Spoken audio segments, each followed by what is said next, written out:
जौहर में डॉक्टर नीरज मिल और इस वक्त आप बने हुए हैं खबर गवाह पर। ये मेरे पीछे जो भीड़ देख रहे हैं ये जो टेलीकॉम कंपनियां हैं, टेलीकॉम कंपनी है उसमें कार्यरत लोग हैं और इनकी मांग है कि उचित वेतन इनको मिलना चाहिए। समान वेतन और उचित मजदूरी न मिलने से खफा होकर ये जिला कलेक्ट्रेट आए हैं और यहाँ इनसे बातचीत करते हैं कि इनकी वास्तविक मांगे क्या हैं। जी, आपका नाम? श्रीचंद। श्रीचंद जी, क्या वजह है कि इतनी सारी संख्या में, किस पद पर हैं, क्या कुछ कहेंगे आप?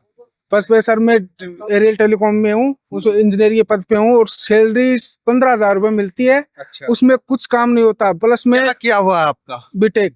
बीटेक हो और 15,000 रुपए? 15,000 रुपए में। तो आपका कोई कॉन्ट्रैक्ट होता है या क्या होता है?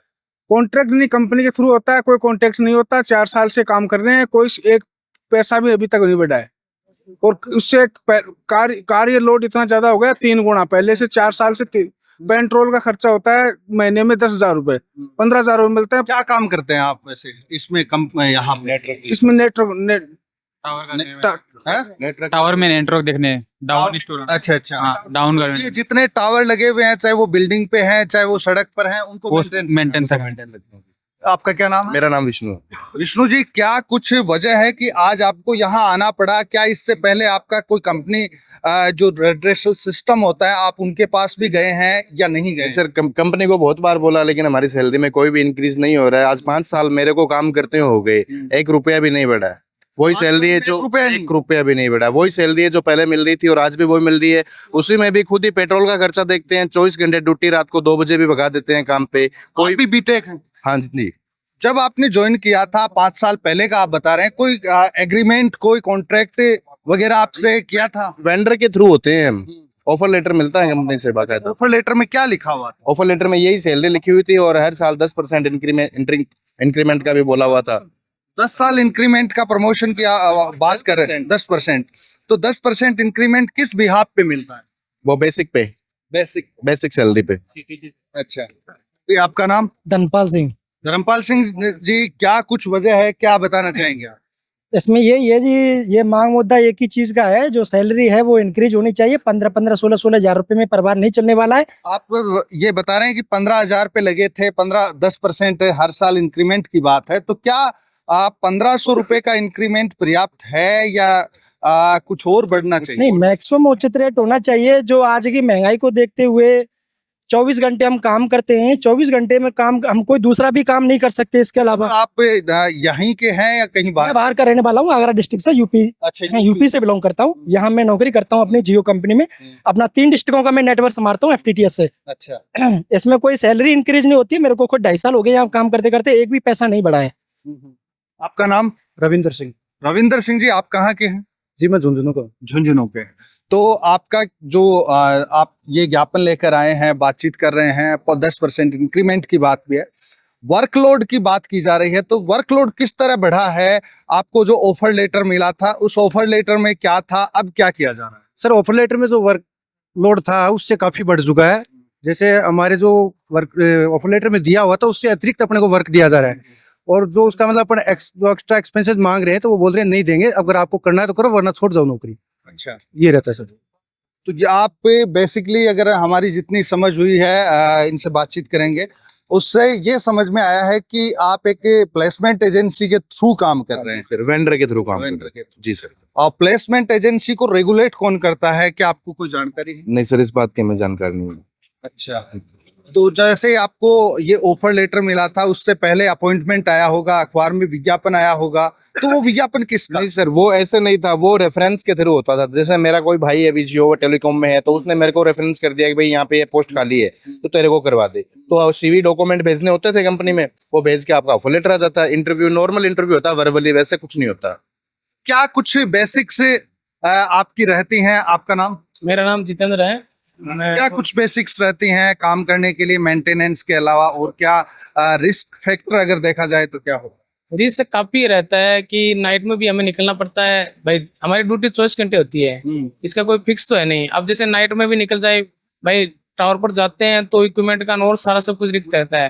तो इसके लिए हमारे को एक बीमा मतलब फिक्स होना चाहिए, 50 लाख हमारा बीमा होना चाहिए।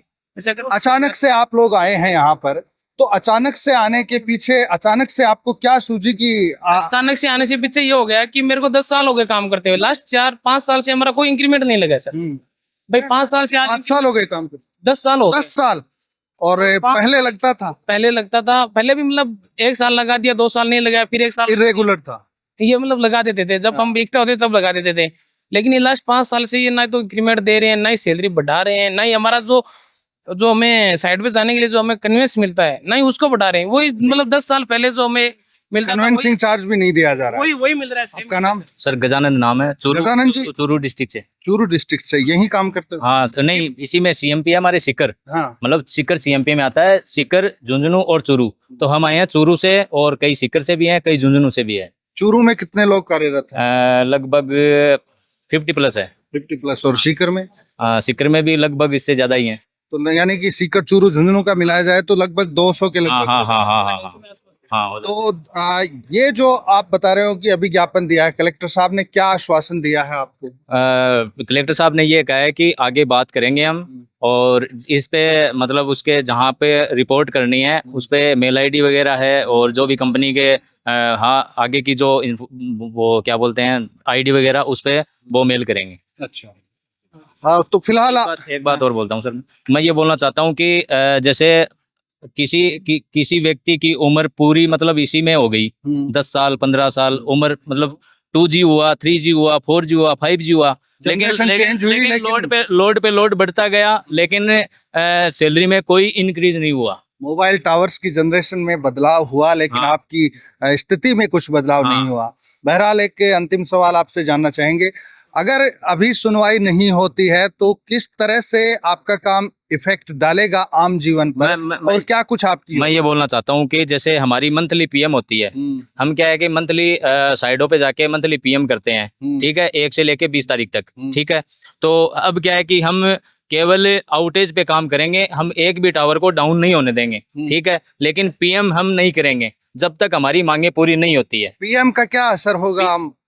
पीएम का असर तो कंपनी जाने की क्या असर होगा, हम तो काम करते हैं ना पर मंथ, मतलब साइड पे जाके वहाँ पे सोलर साफ करते हैं, ओडीसी साफ करते हैं, ग्राउंड साफ करते हैं, मेंटेनेंस करते हैं, और ना रात को कभी भी ठहराती। यानी कि जो टावर है वो काम करना बंद कर सकता है? हाँ, प्रिवेंटिव मेंटेनेंस होता है हमारा, जिसपे हम मतलब साइड की साफ सफाई रखना, उसका पूरा ध्यान रखना, कोई भी इक्विपमेंट खराब ना हो, वो चीज करते हैं। उसके लिए हमें 10 साल से वही पैसा मिल रहा है। जो सारे लोग बीटेक हैं या उससे आगे? कोई आईटी है, कोई पॉलिटेक्निक है, कोई बीटेक है, ये है भाई। आज मैं 2015 में मैंने पॉलिटेक्निक की थी, आज 10 साल हो गए, वही 12,000 रुपये नौकरी कर रहा हूँ, बताओ। तो ये है मोबाइल टावर्स को मेंटेन करने वाले लोग, जिनकी वजह से नेटवर्क आता है, जिनकी वजह से टेलीकम्युनिकेशन का बेस जुड़ा हुआ है। लेकिन 2G आई, 2G के बाद 3G आई, 3G के बाद 4G, 5G और 6G आने को है। इनकी स्थिति में किसी तरह का बदलाव नहीं हो रहा है। बेशक तकनीक जो है वो बदल रही है, लेकिन इनकी खस्ता हाल स्थिति वहीं की वहीं है, उसमें बदलाव नहीं आ रहा है। महंगाई के जमाने में 15,000 रुपए का वेतन मिलना क्या न्यूनतम मजदूरी की अवहेलना नहीं है? क्या जिला कलेक्टर को ऐसा ज्ञापन मिलने के बाद इनकी स्थिति में कोई सुधार आ पाएगा? ये आने वाले वक्त के गर्भ में है, लेकिन इनकी चेतावनी साफ है कि अगर इनकी बात नहीं मानी गई तो ये हड़ताल पर भी चले जाएंगे। और साथ ही जैसा कि आप देख रहे हैं, नेटवर्क आपके पास आ रहा है, वो नेटवर्क डिस्टर्ब हो सकता है। इस एपिसोड में इतना ही, लेकिन जनता के मुद्दों पर खबर गवाह के ऊपर उलगलान जारी रखेंगे। दीजिए इजाजत, जोहार।